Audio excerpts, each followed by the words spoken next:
IFM News. IFM News. IFM News. Lokal.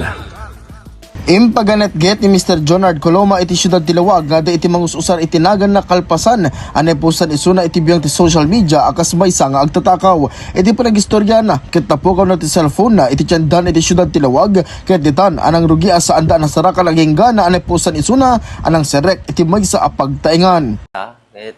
Napukaw ko nga ti cellphone ko idi last month laeng. So maigapo dati nga pinangisiskam dati picture ko itatan nga aramaten da. So siguro iti makita da nga way meten tapno no agkakwartada nga taa ti panagkunada saan ko nakta ado met ti ebidensya nga makakita ken makaalhala mo makadkadwak iti pagtaingak ta amo dano kasano met ti ugalik. Mainaig iti daytoy ket kunana at inobranan ket pa nagpa-blatter iti nailya na pulisya para iti panakaappo ti suspect. Awan sir ti medlang kunada agsubli kay tupay kunana.